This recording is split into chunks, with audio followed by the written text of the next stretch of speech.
meninas e meninos, tudo bem? Eu sou Camille Borba e serei a professora de língua portuguesa de vocês hoje do 9º ano. Hoje nós vamos finalizar, pelo menos por hora, os nossos estudos de narrativas ficcionais e não ficcionais. Antes de começarmos, queria apresentar a Amanda, que fará a nossa tradução para Libras, o que torna a nossa aula muito mais acessível. Importante lembrá-los também que nossas aulas elas estão no nosso canal do YouTube Educa Recife e que também temos o nosso aplicativo Educa Recife, que vocês podem baixar tanto pelas lojas dos aplicativos quanto pelo QR Code que está na tela. Temos para Android e iOS. E como vocês viram no comercial, uma das grandes novidades do aplicativo é justamente a interação pelo chat, que faz com que nossas aulas sejam mais dinâmicas e eu acredito que mais úteis, né? Porque assim vocês podem falar para a gente as dúvidas, as dificuldades e a gente vai ajustando, tá? Então baixem o aplicativo, entrem no chat e falando em chat, hoje quem fará nosso chat é a nossa queridíssima professora de língua portuguesa, Viviane Santos. Olá, Vivi! Oi, gente, tudo bem? Eu tô aqui, eu vou fazer a comunicação entre vocês e a nossa aula aqui ao vivo, então não se acanhe, tá certo? Não fique com vergonha, comente o que tiver para comentar e interaja com a gente, que eu vou estar aqui, vou responder vocês. Então, eu sei que assim, depois de tanta aula já, né, vocês talvez estejam um pouquinho cansados, então a gente faz o quê? Respira um pouco, toma um pouco de água, pega um caderno, uma caneta, senta confortavelmente e vamos agora para o maravilhoso mundo das narrativas ficcionais e não ficcionais. E devo confessar que sou suspeita porque priorizei as narrativas ficcionais. Então vamos lá, ó. Hoje encerraremos por hora nossos estudos e para a gente relembrar a estrutura da narrativa, que consiste em quê? Apresentação, também chamada de introdução, onde há a apresentação do local, tempo em que se desenvolverá a trama, as personagens. A gente tem o desenvolvimento. Aqui grande parte da história é desenvolvida com foco na ação dos personagens. Temos também o clímax, que é a parte do desenvolvimento da história, que designa o momento mais emocionante. E o desfecho, que a gente pode dizer que é o final da narrativa, né? E vamos lembrar também o que é ficção, gente. Ó. Ficção é um termo usado para designar uma narrativa imaginária, irreal, ou referir obras criadas a partir da imaginação. Então, a gente tem esse engenho imaginativo, esse ímpeto criativo e imaginativo. Em contraste, a não ficção reivindica ser uma narrativa factual sobre a realidade. Obras ficcionais podem ser parcialmente baseadas em fatos reais, mas sempre contêm algum conteúdo imaginário. E veja, eu quero que a gente tenha um cuidado de pensar que não é porque é ficção que seja menos válido, tá? Não é porque um romance, ele é um romance ficcional, ou um conto ficcional, às vezes até uma biografia romanceada, que a gente tem que considerar menos interessante porque não é real. Afinal, há uma realidade interna na trama. Lembram que a gente já falou sobre o pacto ficcional, a gente já falou sobre a construção do mundo dos autores. Então, a ficção entra nessa parte da imaginação, da criação. Eu acho que mais do que imaginação, eu gosto de pensar na ficção como uma criação, né? Então, vamos lá, continuar. E aí, agora que a gente já relembrou esse conceito de ficção, que tal se a gente discutisse a relação entre verdade e ficção na literatura? Parece ser um tema assim, né? Intenso, denso. E aí, pra gente discutir um pouco, eu trouxe um trecho do romance A Menina Submersa, tá? Então, com calma, eu vou lendo aqui, vocês tentam prestar atenção e ler também o texto, tá? Vamos lá, ó. Acho que andei contando mentiras. Datilógrafa Imp. Não que eu não tivesse conhecido minha ex-namorada em um dia não tão chuvoso de junho, quando as árvores estavam muito verdes. Toda essa parte é verdade, assim como a parte sobre as coisas dela amontoadas no meio-fio. E eu roubando quase sem querer os livros. Mas não tenho ideia do que dissemos uma à outra. Não acho que alguém pudesse escrever essa cena e não mentir. Recordações de uma conversa que aconteceu há 2 anos e meio. Ainda assim, eu não pretendia mentir, tentando descrever como Abilene e eu nos conhecemos. E também não pretendia não mentir. A linha sobre a qual caminham é um tipo de linha tênue, não é? Talvez eu devesse tomar alguma liberdade. O modo como escrevi sobre Abilene é verdadeiro, só que não particularmente factual, como um filme baseado em ou inspirado por eventos reais. Tenho que preencher as lacunas por isso. Por isso, esta é uma história e não um monte de fotografias apresentadas com palavras em vez de imagens. Então, eu trouxe esse trecho, além de ser um trecho de um romance que eu acho brilhante, a protagonista, né, a narradora, ela levanta algumas discussões interessantes. Primeiro, há uma impossibilidade de se narrar uma memória 100% factual. Por quê? Porque o próprio ato de narrar modifica as lembranças, porque quando a gente ordena, a gente às vezes repara em alguns detalhes, em algumas coisas, que a gente não notou da primeira vez, e isso já causa uma mudança. Há também aquelas lacunas. Ora, se eu perguntar para vocês o que vocês fizeram, sei lá, em março de 2005, talvez vocês nem tivessem nascido, né? Então, em março de 2010, vocês vão saber lembrar, vocês vão conseguir me dizer, literalmente, tal e qual, com toda a verdade do mundo? Não, porque a gente não recorda, a gente não lembra de tudo. A gente vai guardar a impressão da maioria das coisas, mas a gente vai precisar da ficção. A gente vai precisar preencher essas lacunas, sabe? A gente vai precisar completar os fatos com algo imaginado, o que não quer dizer que seja mentira. E aí eu queria alertá-los e aí propor essa reflexão sobre o fato da ficção não ser necessariamente uma mentira. Porque a gente pode dizer que há uma verdade ficcional. Há uma verdade ali trabalhada. Impe, quando diz que ela não consegue realmente descrever exatamente como conheceu a ex-namorada, e ela não consegue por quê? Porque é impossível que lembremos de tudo. E ela diz que está contando uma história. Então, não é porque há ficção que não é verdadeiro, né? Há uma verdade ficcional e há uma verdade factual, que é o que a gente poderia buscar nos romances, nos gêneros não ficcionais. Mas aqui, quando ela diz que está escrevendo uma história e não um monte de fotografias com palavras no lugar de texto. Por quê? Porque quando ela recorda, e esse livro é um livro de memória, quando ela recorda a impressão daquele momento. E vai sempre ter algo faltando. E ela vai preencher essas lacunas como a ficção. Se fosse um álbum, se a gente pensasse nas memórias como um álbum, a gente nota que faltam algumas coisas entre uma foto e outra. E a gente preenche isso como? Com a ficção. E então aqui eu proponho, na verdade, que a gente pense um pouco sobre as verdades ficcionais e as verdades factuais. E que a gente não encare a ficção como mentira. Porque a ficção é primeiramente engenho, é criatividade, é criação, né? Prosseguindo, a verdade na literatura não tem ou não deveria ter a pretensão de ser factual, mesmo naquelas narrativas que partem de fatos ou pessoas reais.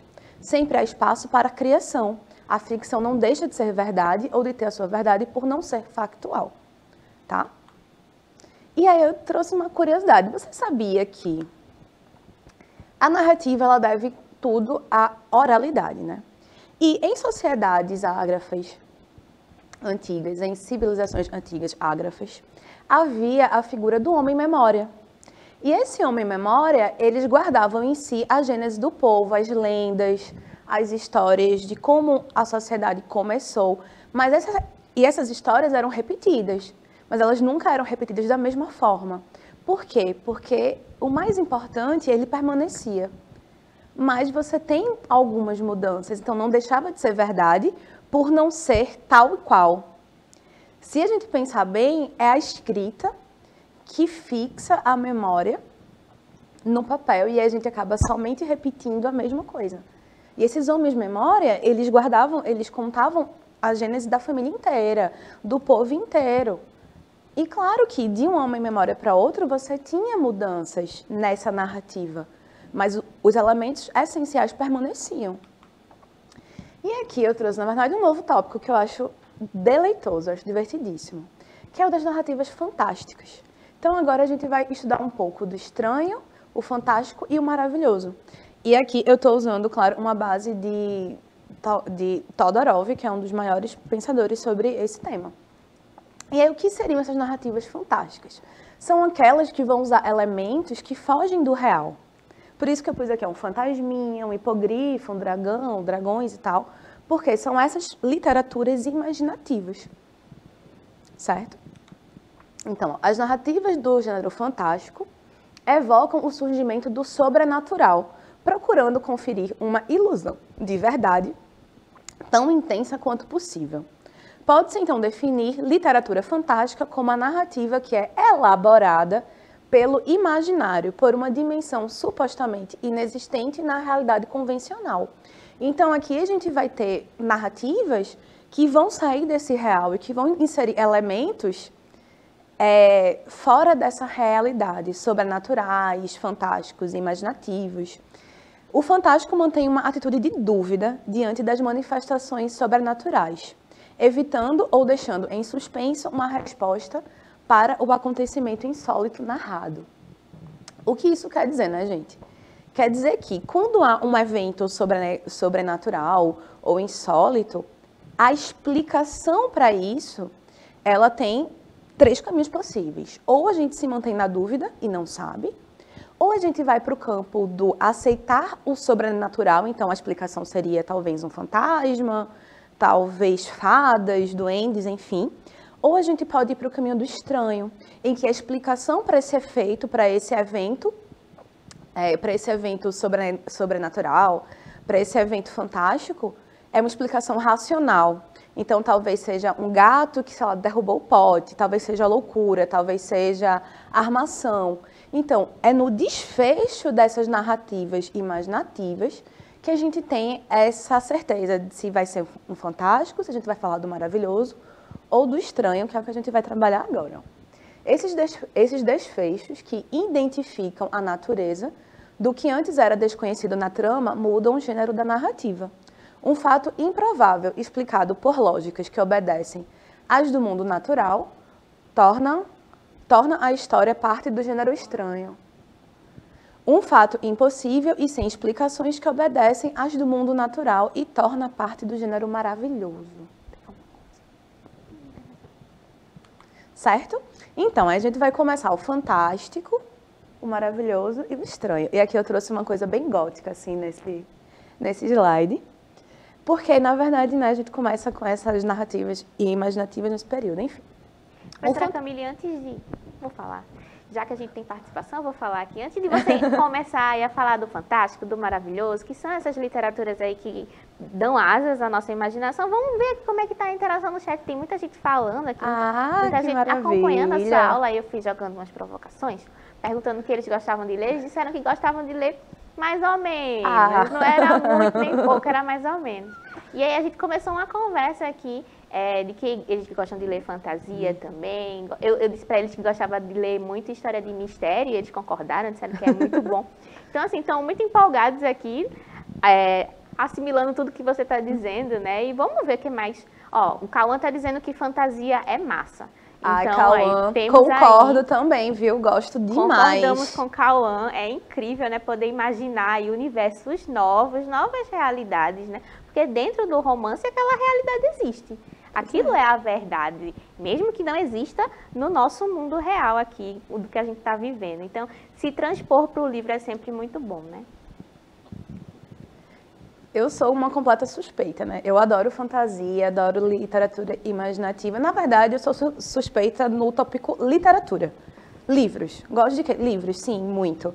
E que massa, gente, que então, vocês estão lendo. E mesmo que vocês achem que não leem muito, é melhor ler muito que não ler nada. Eita, é melhor ler pouco que não ler nada.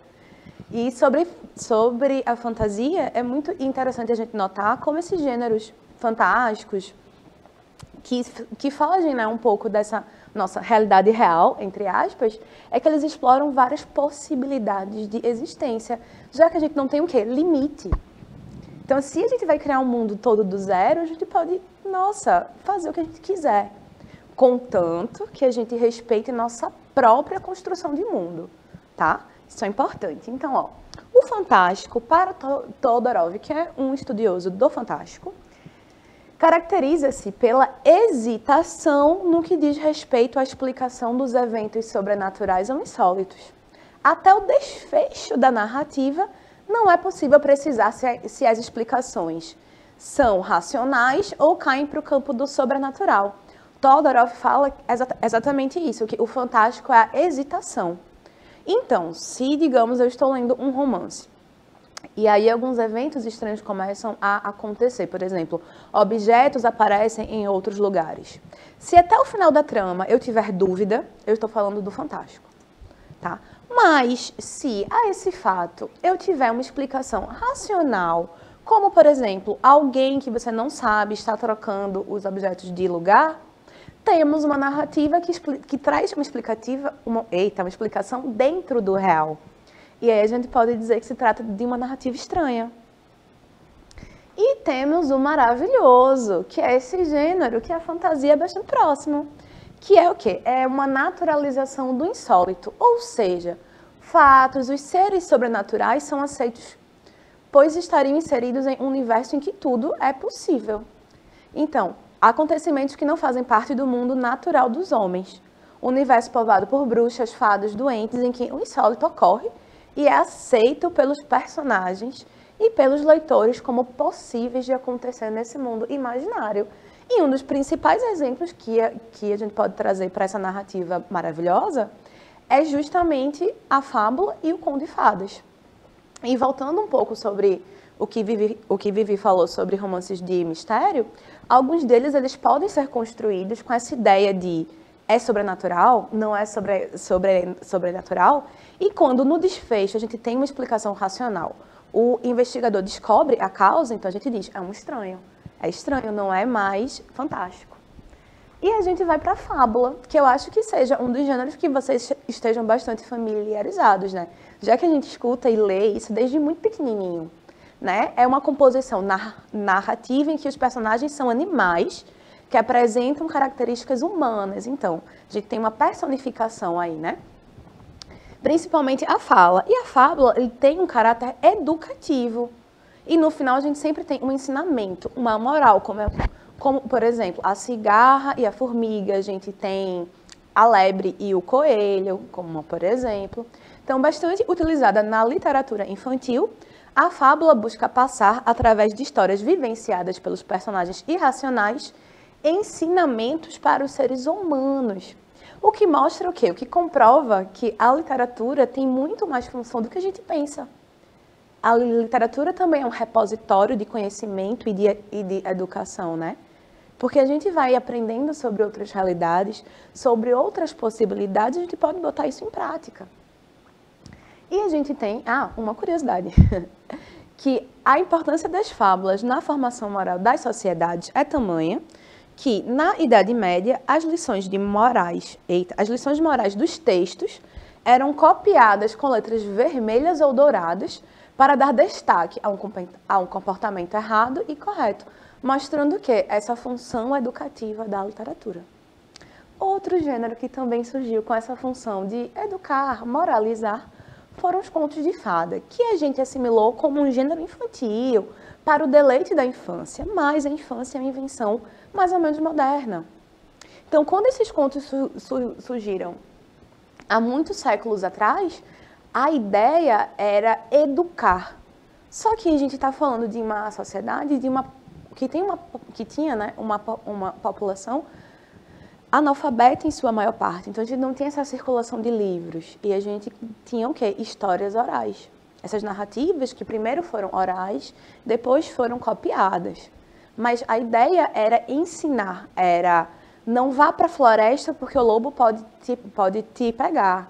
Esse tipo de coisa. Tanto que diversos contos de fada, eles precisaram ser adaptados porque eles tinham finais bastante chocantes, assim, bastante violentos. Por quê? Porque eram narrativas de alerta, certo? Eram ditadores do comportamento. Então, você tem a Bela e a Fera como um conto de fada para dizer, olha, moça, você vai casar com alguém que você não conhece, mas pode ser legal. Entendem? Então, ó, a primeira coletânea de contos infantis surgiu no século XVII, na França, organizada por Charles Perrault. E aí, as histórias recolhidas por ele tinham origem na tradição oral e até então não haviam sido documentadas. E aí aqui eu trouxe várias histórias, mas o gênero literário, ele também teve também a compilação dos Irmãos Grimm, e são considerados clássicos da literatura mundial, mas têm origem em tempos remotos e nem sempre apresentaram o formato que conhecemos hoje, né? Que foi o que eu falei. Por quê? Porque era um gênero que surgiu para educar, para alertar, tá? E a gente tem as narrativas de ficção científica, que é um gênero ficcional desenvolvido no século XX. Então, a gente pode dizer que desses gêneros, é um gêneros mais recentes, né? E também há toda uma polêmica em volta dos estudos das narrativas de ficção científica, porque não se tem exatamente uma designação, né? Não se tem somente um conceito de ficção científica. Então, ó, é um gênero ficcional desenvolvido no século XX e se refere às narrativas que incluem componentes científicos como essenciais ao andamento da trama. Então, é essencial que se tenha ciência, é essencial que se tenha uma explicação para o insólito, para o ficcional, que tenha um pezinho na ciência. Não necessariamente uma ciência realística, gente. Por exemplo, a construção de uma máquina do tempo, ela é uma ciência dentro da ficção, mas não quer dizer que ela seja cientificamente precisa, certo? Então, é importante a gente destacar isso. Esse gênero consiste, a priori, de uma elaboração dos fatos e princípios científicos em forma de narrativa, mas também pode abordar temas fantásticos, que inclusive contradigam tais princípios e fatos.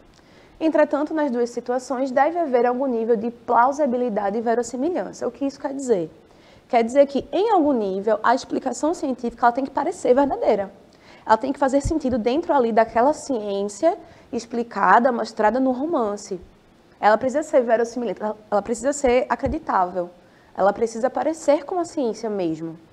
Ficou claro? Vocês têm alguma dúvida? Gritem. O chat está aí para isso. E a gente tem as raízes na literatura do século XIX com o romance Frankenstein de Mary Shelley. Tá? E aí eu quero dizer, vocês conhecem o conto Chapeuzinho Vermelho? Eu acho que todo mundo conhece, não é, professora Vivi? Eu acho Você que conhece, sim. não, Eu já não assisti conhece? várias versões de Várias Chapeuzinho versões. Vermelho. Já li, já vi no cinema. Eu não lembro de ter visto no teatro, mas já vi vários filmes de Chapeuzinho. Cada um com uma história diferente, de um jeito diferente de acabar. Por quê? Porque como são também narrativas orais, né, a gente vai ter várias versões. Isso. Mas por que eu estou perguntando isso? Para ver se a gente consegue notar algum elemento da história da Chapeuzinho Vermelho no mini conto que eu trouxe pra gente ler, tá?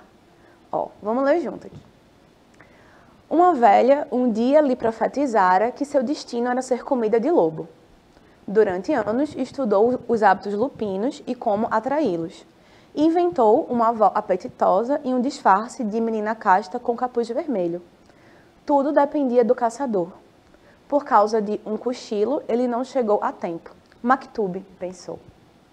Maktub quer dizer, em termos leigos, assim, quer dizer, tudo acontece como deveria ser, já estava escrito, do destino, enfim, né? É a ideia do destino.